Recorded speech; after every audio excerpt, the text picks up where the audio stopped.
Indiana Jones, It's a podcast about Indiana Jones. Every movie, 1 minute at a time. Indiana Jones Minute. Welcome back to the Indiana Jones Minute. This is the podcast where we leave the keys in the ignition of the film Indiana Jones and the Last Crusade, 1 minute at a time. I'm Tom Taylor. I'm the Admiral, Pete Mummert. I'm Gerald Christopher St. Drogo of Sabur, patron saint of those whom others find repulsive. Porter. I'm telling you, man, they got somebody for everything. And I'm Pete the Retailer. That's it. No. There's no real backstory to that. I don't have a.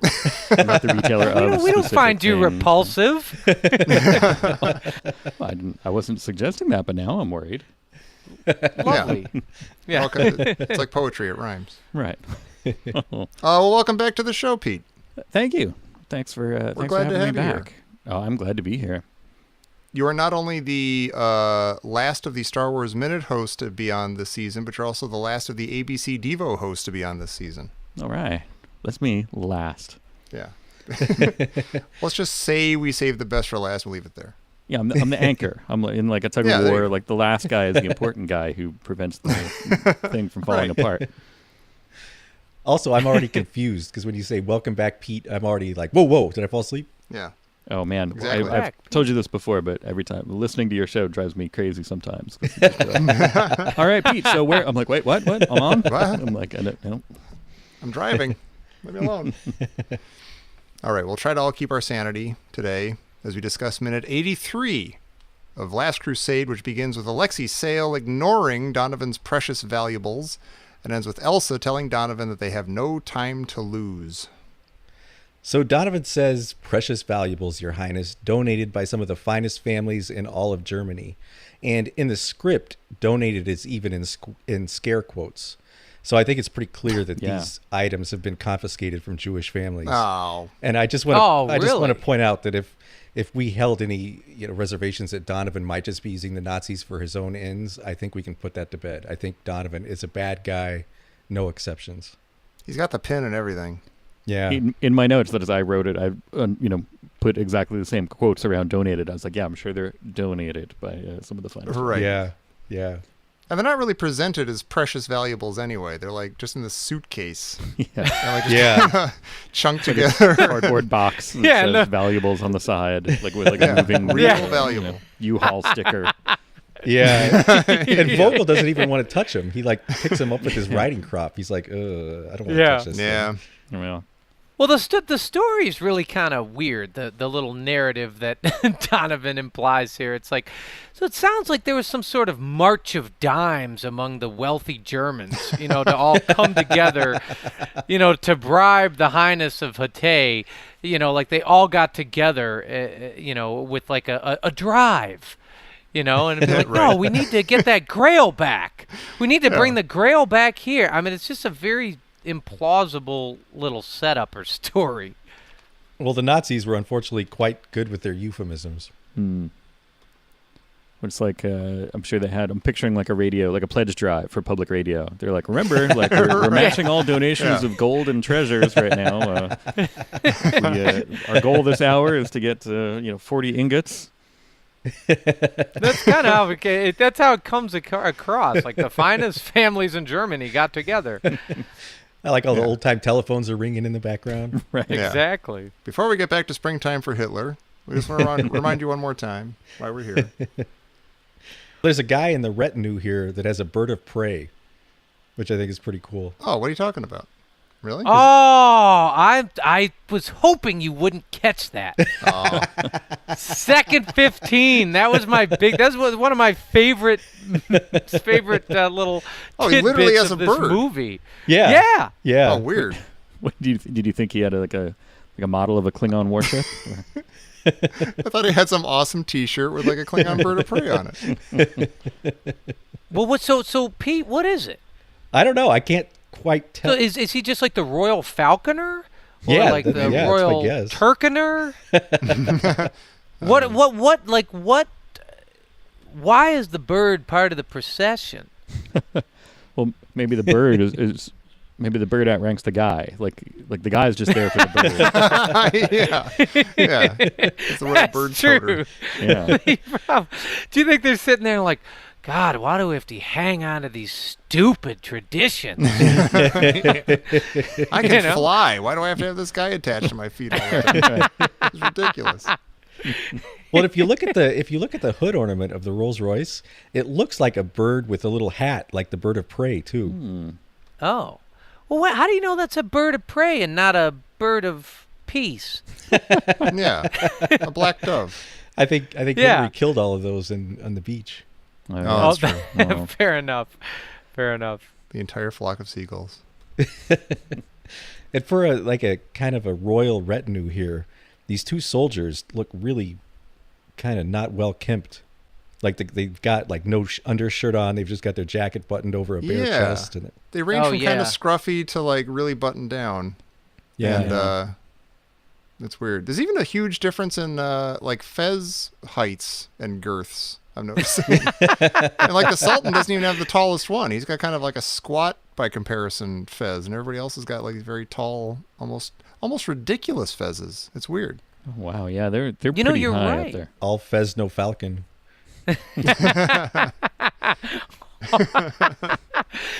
Well, so I was wondering, is Your Highness normally rude and dismissive, or is he just disgusted with Donovan's paltry bribe and the unkempt soldiers?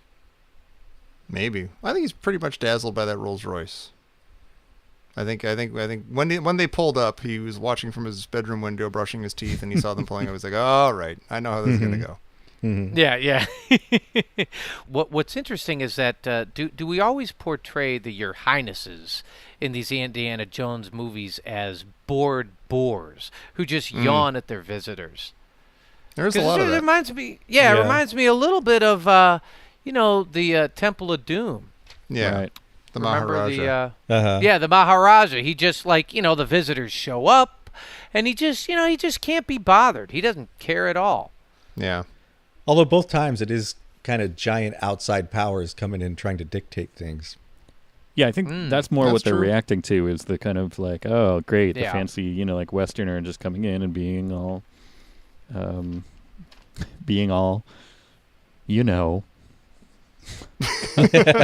Western. Western, colonial, whatever they're, with their attitudes of that they're so much better and they look, So I'm sure it's a little bit of a kind of like, all right, well, I don't care about you. It's a little bit of a little bit for show and a little bit kind of genuine that he's not that, he's not that interested in the trappings of what Donovan is offering for the most part. He doesn't care about, but a fine piece of engineering like a Rolls Royce, he cares about.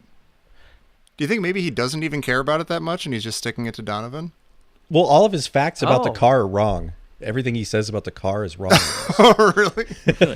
Donovan wouldn't even know, probably.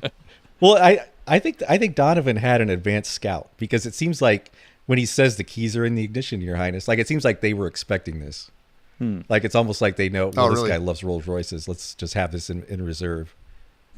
That line makes me really anxious because it sounds like he means it 100% literally, like I'm never getting in this car again, and I just feel like he has to have left something in there, like a glove or a magazine or his keys. It's like returning your rental car at the airport. Exactly. Yeah. Like you don't just give it a once over, just please, before you even just one last look under the beds and stuff, like in a hotel. No, but see, I think that that actually shows how Grail hungry Donovan is. He's like, nope. I don't even need to give it a once over. I have no idea what I've left in the trunk, but whatever it is, it's not the Holy Grail. Yeah. Right. But see, why would they be driving a Rolls Royce? Why would all these high-ranking Nazis be driving a British car, other than that they know that the Sultan likes this stuff? But Oh, that's a good point. then I was wondering, did they drive it all the way from Austria to get what did they have this crazy car ride and they pick up Marcus and they're Well, see, isn't that the car that he left the castle in, or no? We only see the interior. Oh, that's a good Right. question. That's true. That had a top on, but maybe they just Yeah. took the top down. I don't know. Oh, maybe the English car is part of Donovan's cover. That, not outwardly being a crazy Nazi. Right. But now he's revealed himself. But before then, he was kind of tooling around the country, not wanting to be seen as a Nazi. Right. In a car with a big Nazi emblem on the side. Yeah, exactly. Well, it's removable. Forget it. Yeah. He's got the James Bond kind of button where it flips. Yeah. it's got the Union Jack, or it's got Just turns crazy into a peace Nazi symbol birds. if he hits the button. Right. He's oddly lazy with the whole trunk of junk. He is, yeah. Just Yeah. very, Got junk in it's his trunk. weirdly lazy. Your Highness, I got junk in my trunk. If you're interested. I got junk. Got junk in the trunk and the keys are in the ignition, if you know what I mean.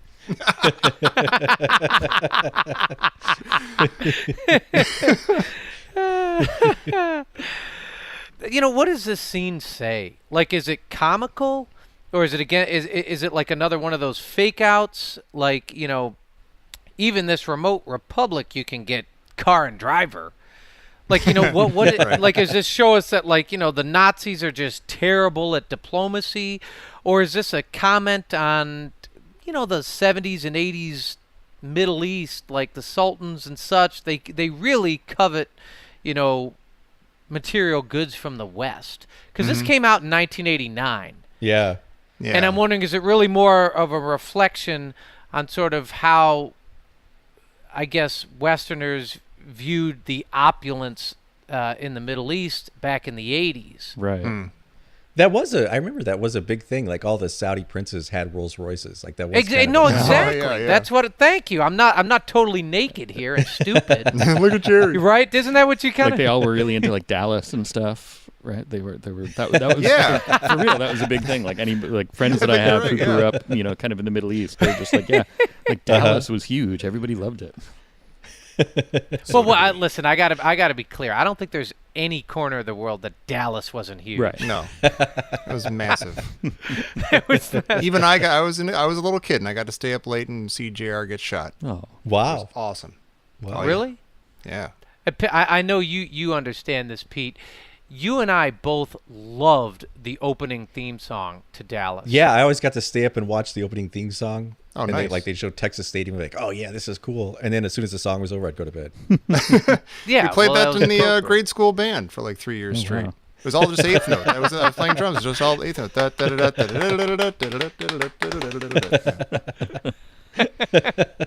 Which is not eighth notes. Those aren't eighth notes. That's why I didn't continue with the drums. Tommy, we got to tell you something. You're out of here, and here's why. you were presenting like Dallas, a jazz odyssey. Wait, are those seriously not eighth? What are they? There, are they 16th notes or something? Yeah. You're going dot da da dot. It's like one and dot Yeah. da da da da da da da. I mean, it depends on. I'm not convinced those are eighth notes. Depends on how fast everybody else is It going. depends on how you write it out. Yeah. We're getting into math now. I don't like Yeah, that's fine. We can pass it. All right. Well, so we get the Sultan says you shall have camels, horses, an armed escort, provisions, desert vehicles, and tanks. And Donovan says, you're welcome. And my note just says, I wonder how far over to the red Tom and Jerry are going to become enraged with this you're welcome. No, you know what? I'm actually fascinated by this. You're welcome. Because I've seen this movie, I don't know, dozens of times. And it is not until I was about 47 years old that I got that joke. That I got that he said tanks and he said you're welcome. The whole time I always thought it was like, boy, the Sultan's giving us all this stuff. He's really into this idea, this deal. Okay, you're welcome. All right, thanks for all the stuff. That's great. Wait a minute, I didn't get that till just now. Oh, that's great. And yesterday I turned 46. Hey. Happy birthday. So wait a minute, I had no idea. That's hysterical. Yeah. You thought I was gonna be far in the red on the tanks. I mean, that is kind of We're just far in the stupid. yeah, it is far in the stupid. Well, see, But this makes me think that if you guys had watched this when you were younger, you would have loved all the jokes in this. Yeah. I don't know. I was yeah. Come on, Some now. of them, sure. I was just kind of sitting there. He was going, in tanks. And he was going, "You're welcome." I was thinking he was just sort of. It was almost just Yeah. like a This is going like great. a passing. Yeah, this is going great. Yeah, I you're welcome. wasn't That's really. Donovan's, and I am his. Yeah, that is Donovan's, and I'm his. It's hilarious. Well, I wondered. Do you think Your Highness is compromising on the color? He's like, and I even like the color. Do you Well, what's think he he's gonna like, do? Right. Well, he could, look, Send when you back for a special hunter orders green one. things. Yeah, when you but I mean, like, if you're going to get a Rolls Royce, that they're all customized, right? I mean, you definitely could wait. You probably have to wait like a year and a half or something like that. He says, and I even like the color. I'm like, huh. And even like the Nazi insignias. Yeah. He's gonna drive it around like when companies pay people to put that big sticker on their car. Right. Like goldenpalace.com. Yeah, exactly. Okay, I have something to admit here. I'm a bad podcaster, and I'm admitting this. I know that I asked this last episode, but I was really, really tired. It was very late at night, and I don't remember what the answer was Plus, then. I wasn't here. So. You weren't here. Okay, so I'll just ask you, and I'll act like I know the answer, but I'm just testing. I'm taking your temperature on this. Mm-hmm. Why? I like this scene a lot. I have nothing against this scene. I'm a friend of fun. I enjoy whimsy. I like this.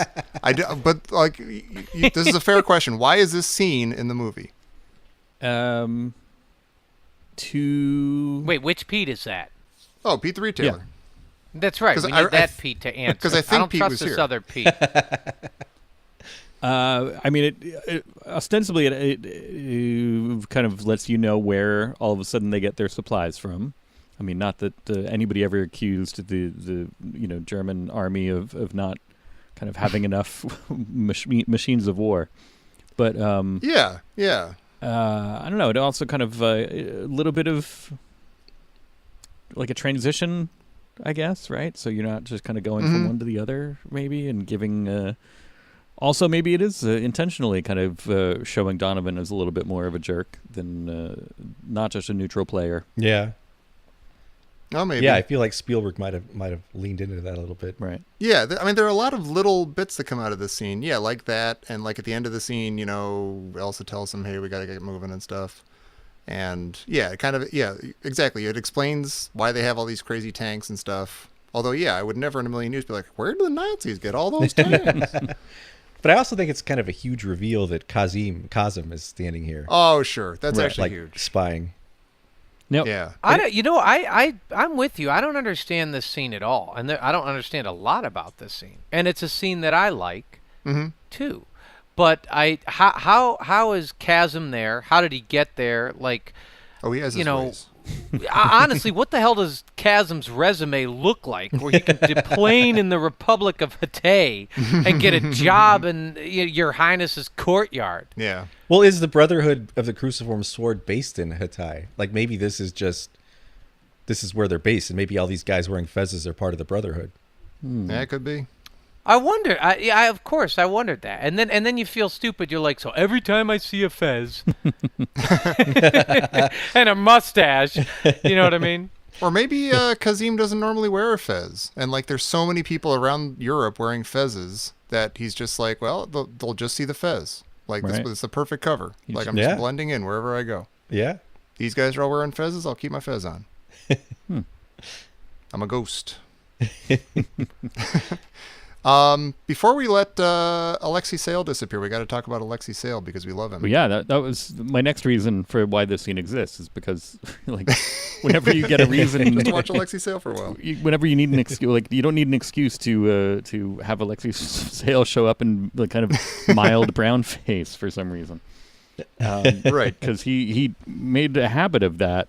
I didn't even realize, like looking up his credits around this, like he just, I don't know if it was because of this or whatever, but people for a while he was just like, oh, he's the Sultan or something. You know, he was like, he was in, he played somebody named Ahmed in Carry On Columbus and Back in Arabian Nights, and he was just like, okay, he's just gonna ride out this kind of I'm an Arab thing for a while, even though he's not at all. He's just like a British, was born in Liverpool to, I think just kind of like Eastern European Jew family, basically. Huh. It's like Admiral Oswald playing Hitler and Nazis all the time. Right. Yeah. Apparently. Once you do it once, then they're like, oh, get the Hitler guy. Yeah, give me that guy. He's Yeah, like, give me I the, played Hamlet. Give me the Sultan guy. Hey Hitler, where's Hamlet? But yeah, I want to. I'm so glad that you guys brought me on for the Alexei Sayle, at least some of the Alexei Sayle bits, because that's. I can't remember if I knew of him when I first saw this, but like right around the same time, like when I was like a teenager, like I've mentioned before somewhere that basically like Alexei Sayle stuff specifically, like Alexei Sayle is my Monty Python. Like all the other cool kids, like they were all like memorizing Monty Python bits, but for some reason, like maybe it's because I was watching Channel 21 instead of Channel 13 or something. Like I got like the RC Cola of that, and my I just watched the hell out of Alexei Sayle's stuff, and I don't think I saw any Monty Python's Flying Circus episodes until like college or something. But I was like, no, wow. Come on, doesn't everybody know about what are you talking about? Yeah. Was RC Cola worse? Oh well, I have strong associations. Just of tasting. With it, Yeah. with like RC Cola in a wax paper cup at a Mets game is like it's a pure kind of childhood memory. So in a way, it's although it was sort of deemed cheaper or an off-brand, you didn't view it that way. Your palate likes it. Yeah, Through like childhood memories. just like Alexei Sayle. I can see, like, if I go back and watch it, there's criticism. People are just like, well, he's just doing kind of like Monty Python kind of stuff, except not as good. I was like, no, but I love this. Like, this is my wax paper cup of RC Cola.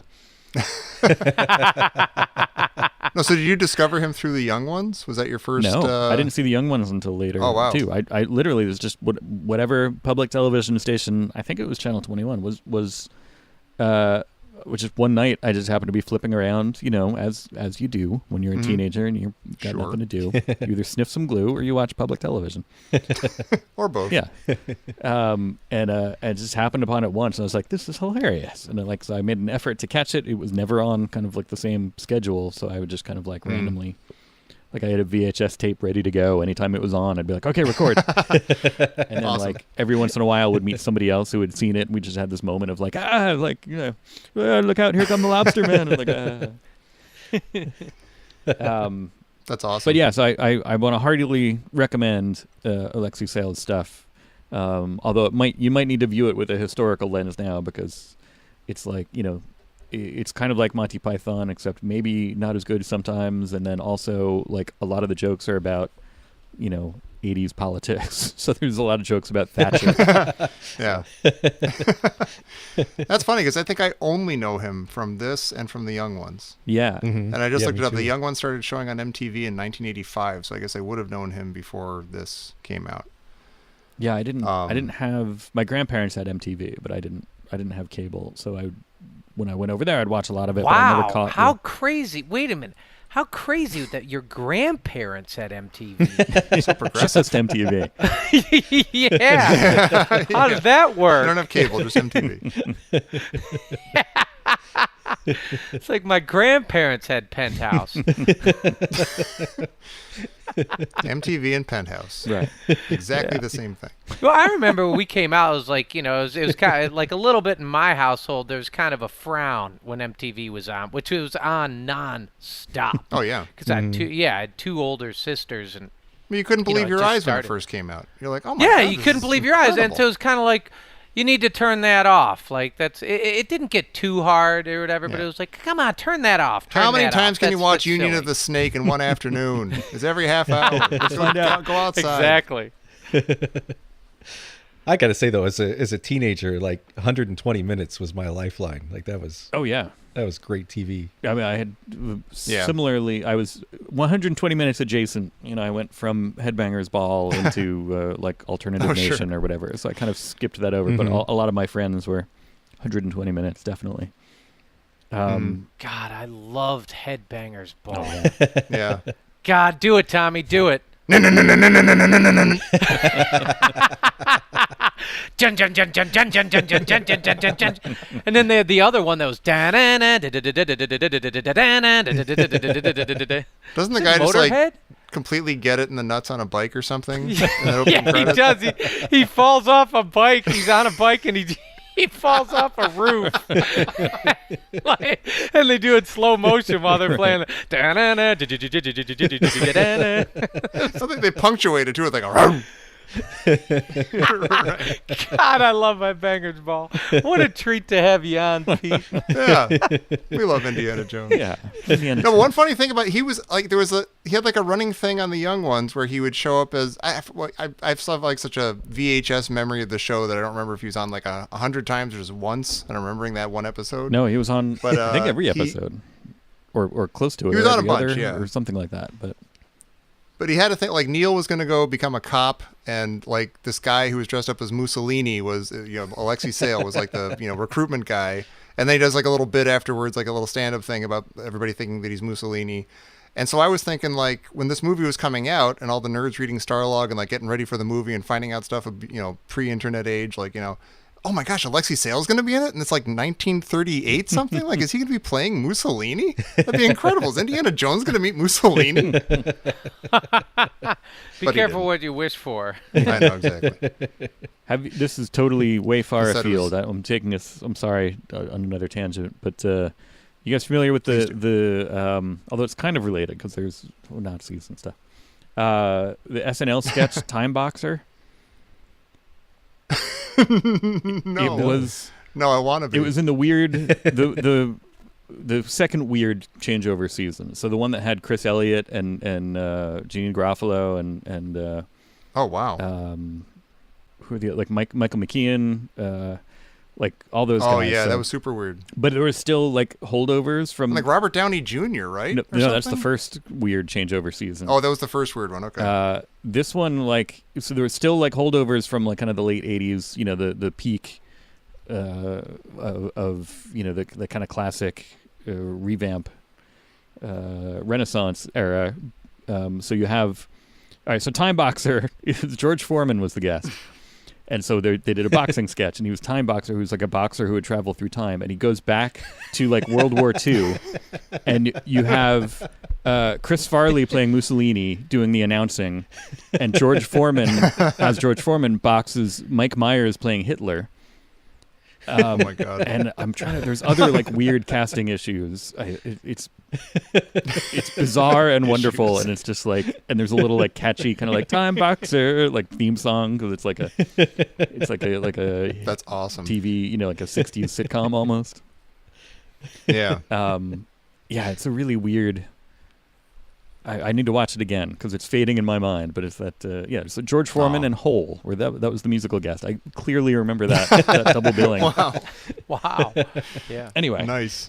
sorry to take you on another tangent. That should be that should be Indiana Jones 5. It's you go. it's the 70s, something trippy happens, he goes back in time, he starts, just beating up all the, like, he should have killed Hitler in this movie, but he didn't quite get the chance, even though he was face to face with him. So like he rights all these wrongs by going back in time and boxing Right.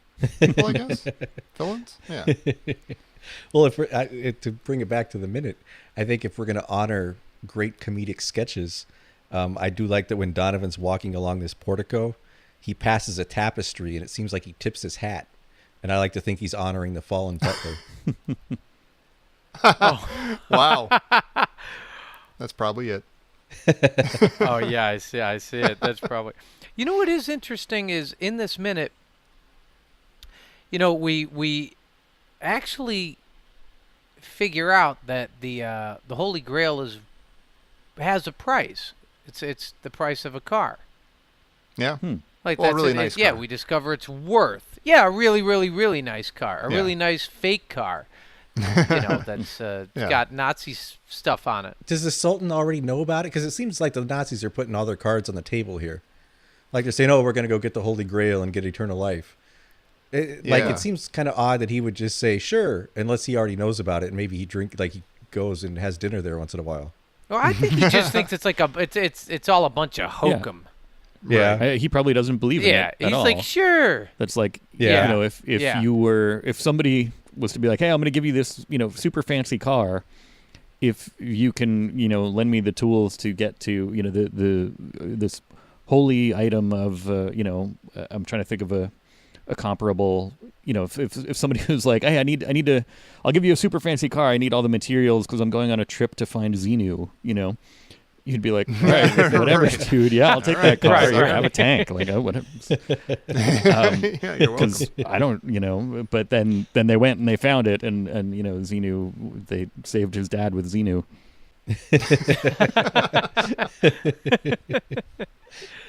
Maybe that's Indy 5. Yeah. Yeah. Well, Pete, I will say you guys do a much better job on Star Wars Minute than you do on this show of cataloging everybody's outfits. But I would like to just point out that this is a pretty cool outfit that Elsa's wearing here. Yeah. Oh, yeah. I had that That's in. really cool. I think I had that for a late. If provided you invite me back, I had that written at some point for a later minute. I was like, I'm here for that. I like very the presumptuous Elsa and of you, hat and but- goggles. Oh no, wait, not even that Oh, yet. yeah. We're inside still, right? Yeah, this is Yeah. the one she comes down the stairs. Oh yeah. This is like Mildred Pierce with a hat or something with like Kind of, yeah. pinafore like things on her. Yeah. Yeah. Yeah. I don't know. Sorry, I jumped ahead. It's in kind of my- like Rose in Titanic. You guys should definitely be keeping track of Elsa outfits. Yeah. Yeah. I don't know how many. Yeah. We spent a lot of time on her robe when she Right. was quote unquote surprised in the bathroom and stuff. Right. Yeah. Yeah. You know what's bothering me about this outfit, and this might be me here, but yeah, it's very blue and white, black, like, but I don't let the hat is bothering me. The Really? hat, like, maybe I'd feel better if the hat was blue. And yeah, I dig it. They're in the desert. You shouldn't wear a dark colored hat. But I don't let it's like it doesn't seem to match her Well, outfit. it looks like it's maybe blue like- underneath, like the brim, the underside of the brim is blue, which is that's a nice Yeah. touch. Mm-hmm. Yeah, and it does. I Yeah. guess it has a blue ribbon. You're saying the hat could be white though? Like you'd like it better if it was white to Well, match if the the rest of hat the was, outfit? if the hat was, yeah, if the hat was white, that might be one of those occasions where it's too matchy. Right. Mm-hmm. Oh. See, I don't know. I'm not I don't know how sure. to do this. I'm out of my league. Yeah, I think, I think we all are. if you look at I everybody think she else, looks like pretty. Marcus and Donovan have these kind of straw hats, and that's just kind of the Mm-hmm. that's an acceptable Yeah. kind of accessory level. Like she's just following the fashion of the time with the hat. I think that's just what they're. It's what they're selling at the gates of Hatay. Right. Everybody has those straw hats. It's fair enough. And Jerry, you've been so into like talking about the colors she's wearing, and it's interesting because she becomes more and more monochromatic. It seems like as the movie goes on. Yeah, Yeah, it's pretty. now she's Yeah, but starkly- Donovan. Black and white, yeah. Uh-huh. Donovan's really, he monochromatic in that he's just like dichromatic. He's like bluish gray and white. No, I don't like it at all. Like, dude, mix it up. You're blending in. There's no accent piece. There's nothing. He sort of stands out from the guys around him, though. Like the Germans are all in their khaki, kind of olive stuff. He kind of stands out from that. Yeah, but you know what it is? Look at his tie. Like he's got a Now I gray gotta rewind suit a little and bit. gray Hang on. pants, and then he's got and then the tie is the exact same color. Oh, yeah. But if you go to a country where every single person's wearing a gorgeous bright red fez, like he's gonna really Yeah. stand out. Oh my God, this guy really stands out. He's just wearing gray. Maybe he looks. Maybe he's trying to be deferential. You know. He's trying to be like To, Goodfellas, to your where Highness. the tie matches the suit. God, Marcus looks drunk. Wow. Yeah. Marcus is having a hard time. I'm He's looking at him dehydrated. right now. What is up with his hair? It's really long. His hair's long and kind of wilted. Mm. I think Yeah. I think a lot of guys did that. Their hair was actually long, but they Yeah. combed it in such a way that it was Yeah. just flat on the Yeah. head. And I mean, I think Tidy. he's just sad what they've done with them. yeah, he read the rest Like of the his script. He's like, oh yeah. my god. His hair just started wilting. He kind of looks like Ray Milland in Lost Weekend now. The Lost Weekend. He's kind of like getting more and more disheveled. Yeah. I was just trying to figure out. I looked up looking back at Elsa's outfit again. I was looking at a chart of those nautical alphabet flags, trying to figure out if blue with a Yeah, I with a did that stripe too. through it does that mean Oh, anything? yeah. Because she's got those kind of squares that look like they could be. Yeah. It's not really. I think. I mean, blue with a white stripe through it is J, but that doesn't. They're. It's not diagonal usually. So Yeah, it looks like a cross between that and the diving one. right. Yeah. Dive her down, dude. Sorry. So I can't find a hidden meaning there, but it would be interesting if that was like. They totally should have, because S is it's similar, right? S is it's a white square with a blue dot in the middle. So if they had just made those white squares with blue dots, it could have been SS. Could have been a secret message. It could have been like perfect for nerds like us to be like, look, and it says SS, and she's a Nazi. Be sure to drink your Ovaltine. She's talking to me. A crummy commercial. Well, yeah, we should ask you, Pete. Like, what do you? We've exhausted this topic for ourselves, but what do you think of Elsa in the pantheon of indie women? How does she rank? I like her. I do. I put her. Okay. Well, it's a narrow field, but I think I would put her second. True. Because it's Marion is obviously number one.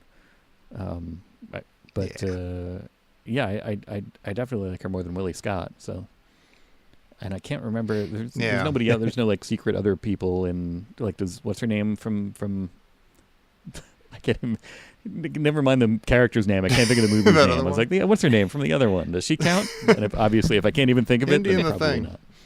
Yeah, the answer is no. Although I must say, jumping ahead, I don't have the same kind of negative. Maybe it's just because I was less invested. I remember walking out of that Crystal Skull and being like, it's like not like I hated it, not angry. I was just kind of like, yeah, that's fine. But I haven't gone back to. I'll be very curious to revisit that. Oh yeah.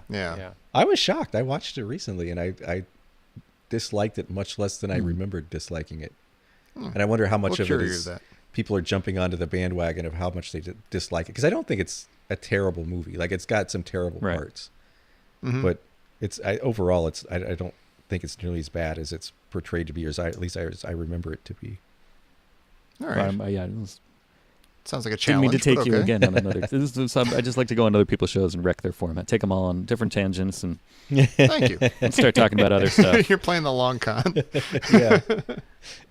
But yeah, I would put Elsa second. That's funny, because I don't even think all the talking we've done about her. I don't think we've ever tried to rank her against the other characters, the other indie women. Maybe she's my second favorite too. Maybe. Huh.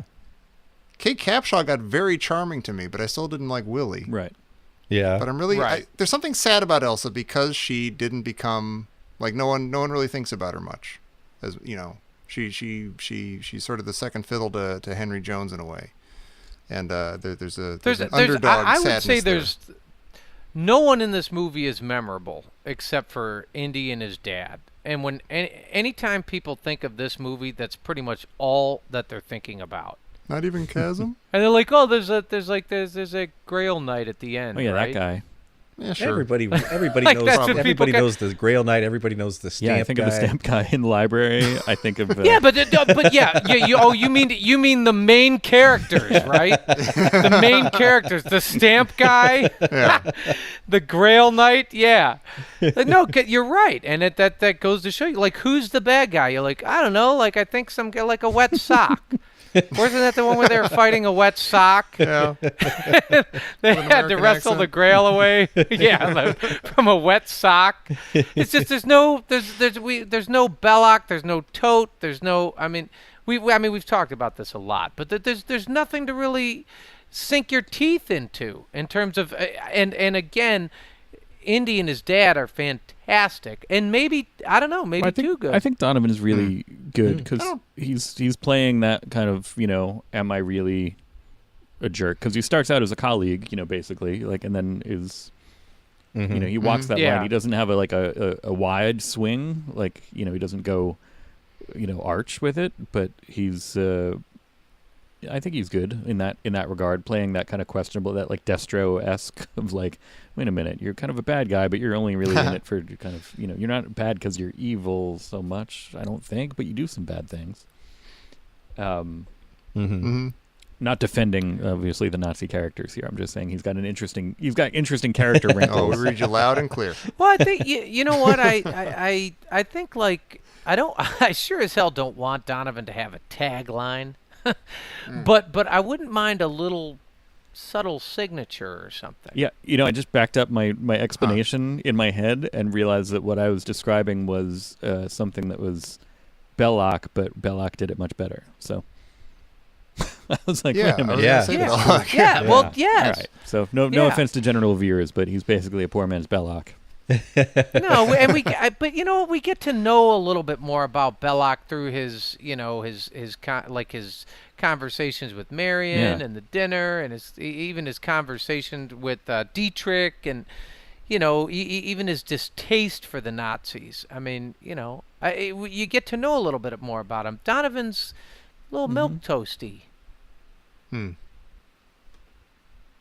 I mean, he's supposed to be like he's kind of like a smooth Criminal? rich, a smooth, a copper magnet, like a smooth copper magnet. I don't know. And we talk about it. Just Elsa kind of evaporates too. A little bit, yeah. Yeah. But I'm on her side. I like her. Yeah. I think Yeah. I think it all kind of it washes a little bit, and everybody just ends up being a little bit okay. They're not like it could use another pass of like a little punch up or something, some character moments to make them a little more, a little deeper. I'd like to get to know these people. I'm not turned off by them. I'm not upset by them. They're not horrible characters. It's just like they're a little two dimensional. I would have liked a little bit more. But I guess when you have Sean Connery being, you have to devote as much as possible to Sean Connery when you have him as Henry Jones. Yeah, Sr. that's true. Right. That's And fair. I think a really tough question is, with Indy and Harrison Ford, Sean Connery being so strong, and like I said, the behind the back impossible full court swish shot. I just did the other characters have to suffer in a way? Because there's so much magnetism, are they just eclipsed? Is the rest of the movie eclipsed by how great they are? Or could they have done a better job with it, I guess? But in Raiders, you've got so much, magnetism and charisma from both Indy and Marion, but still Belloc and Tote really shine. And Yeah. It's true. Yeah. And even Sala. Sala's fantastic. Yeah. He shines. He's not in that many scenes, really. Yeah. And then I'm curious, like, how these guys are going to match up to Irina Spalko in the next movie, because nobody seems to remember her. Who? I have no clue what you're talking about. No clue. I think maybe they're splitting, like they're what's it called, watering it down or something. Like if these two were basically one character, like if Elsa and Donovan were just one character that was like kind of the bad guy, and throw in some two-dimensional Nazi henchmen, but to try to make both. If you're splitting screen time between two people that you're trying to kind of flesh out and have be real people, then that's that's why it suffers. Like if you just had kind of maybe Elsa be the Donovan character, have her be this. I hate to eliminate general reviewers from anything, but if you just kind of he could be the butler or something. Yeah, there you go. We were floating that a couple of weeks ago. Like, just like we'd said the same thing in Temple of Doom, like combine Cheddarlaw and Molaram, or combine Elsa and Donovan. That would have been really cool, actually. The difference in Temple of Doom, though, is both Molaram and Cheddarlaw were great characters. I mean, they weren't always well fleshed out, but we loved them both. And I feel like Donovan's there's less there to love. It doesn't feel like there's that much there sometimes. Yeah, you find out that he's evil, and then that's kind of it. That's like his last contribution to the story, almost. What are you gonna do? We'll talk more about these guys next time. Hey, because we're all out of things to talk about, right, Jerry?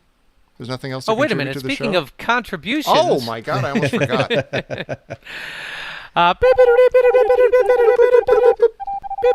This just in from Professor Christy Porter. We'll get some overhead lifters and some 4-barrel quads. Oh, yeah. Keep talking. Whoa, keep talking. Oh, my God. You gonna be okay? Yeah, that's pretty good. Yeah. This would be the perfect place for a musical number. It would be, yeah. Yes.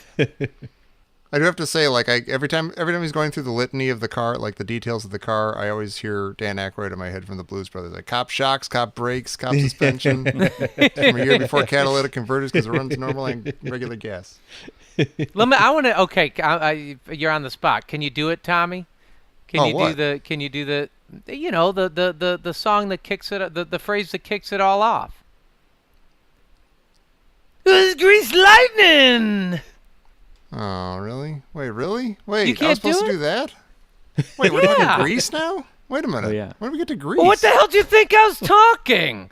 Well, I this got car is automatic. Oh, okay. Thank you, Pete. All right. Yeah, Well, it's Pete systematic. said It's Grease hydromatic. I'm not a student of Grease. I don't know all this stuff. I know the name Kinnickinny, and that's about it. That's Kinnickiny who says that. All right. He doesn't. I'm sorry, Jerry. I failed you and your Actually, sister. I don't know. And the audience. Actually, he says, keep talking, whoa, keep talking, I believe. Yeah. Oh, okay. I don't even own a car, so I don't even know what this stuff all means. Right. Jeez, He said all the details. Oh, were I don't wrong. either. This is gibberish to me anyway. Well, listen, Pete the retailer, thank you. I'm with you. I'm here for Grease. Yes, you're you're in there. This isn't All Grease right. Minute. I'm sorry. I'm in the wrong place. Oh. Yeah. I never knew. I did know that they do say a bad word in that song, and every time we had the single, I had the single of Grease Lightning, the 45, and I'd have to put it on, and I'm like, I'd start dancing. I was like maybe 7 or 8 years old. I'd put on Grease Lightning, and I'd start dancing in the living room, and I'd be like, Everyone picture this. in like 20 seconds, I'm gonna run back to the record player and have to turn the volume down when he says a bad word because my mom's in the kitchen. I saw it in the theater once, and they cut out that entire number. Really? Maybe because Oh, of really? that. Yeah, or maybe it was just lewd in general. Yeah, they're like, it's like the first note of the song, and then they're all standing on top of the card, like, let's get to work. Huh. Oh, Just, you're like, kidding literally me! Slice out the entire Grease Lightning number. Yeah.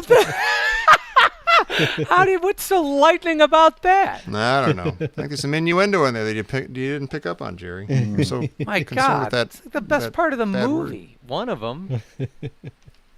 Well, there's Anyway. Yeah. No. Listen, Anyway. This isn't Grease Minute. I was No, right it's there. not. Yeah, But yeah, anyway, yeah. go Not ahead. yet, anyway. Yeah. I was just gonna wrap it up. I was gonna let everybody go to bed. But yeah, no, thank you, Pete, for joining us for minute 83. And if you would like, we would like to invite you to come back tomorrow for minute 84. Oh, thank you. Sure. I would We love could maybe to do talk that. about Grease more. Yeah. Okay, let's do that. We've just decided it for the first time. Mhm. And where That's the way it can plug your many projects? Where do the people of the internet find you? My main gig, as they say, is Star Wars Minute. That's at StarWarsMinute.com. That's where we go. It's kind of like this, but for Star Wars. Also do a show. Tom, you might like this one. It's called ABC Devo. We go through all the Devo songs in alphabetical order with some other That sounds jokers. exhausting and rewarding. Yes, and I hope so, in that order. But yeah, that's of course with you and our friends John Engel and Joe Maisel, and then I don't know, various other stuff popping up. I'm working on some good things right now.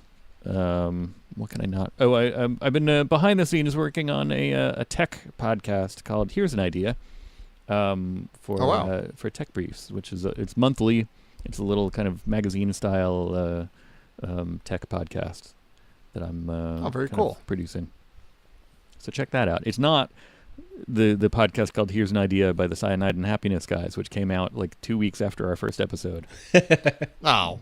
Yeah, we did all our research and we're just like, oh, all right, nobody's got a podcast called this. Here's an idea. And then as soon as we launch it like 2 weeks later, it's like, hey, here's our new podcast. Here's an idea. We're like, oh. Nah. But it's the nerdy looking one with like a blueprint on a napkin, not the one with like cartoon people exploding. Okay. The cool one. Yeah. Awesome. Well, everyone, find Pete in his very many awesome places. And please find us in our places like IndianaJonesMinute.com and join us over there and find all our existing episodes. You You can find links to our Patreon page where you can support the show. You can find links to our TeePublic show, TeePublic store, where you can buy some amazing shirts. I want to say lunchboxes, but I know that's not a thing. Wouldn't it be cool if they sold lunchboxes? Oh, yeah. They should. That'd be beautiful. Yeah. But they have like Pint coffee cups. glasses. Get a coffee Why cup. don't they get on pint glasses? Oh, yeah. Actually, we should send them an Man. email. Yeah. All right. The soon-to-be even better tpublic.com. So find us in all those places, and please come back here tomorrow for minute 84 of Last Crusade here on the Indiana Jones Minute. Thanks! Piston plugs and socks, I can get all my rocks. You know what, I ain't bragging. Here's where I have to turn it down. Oh.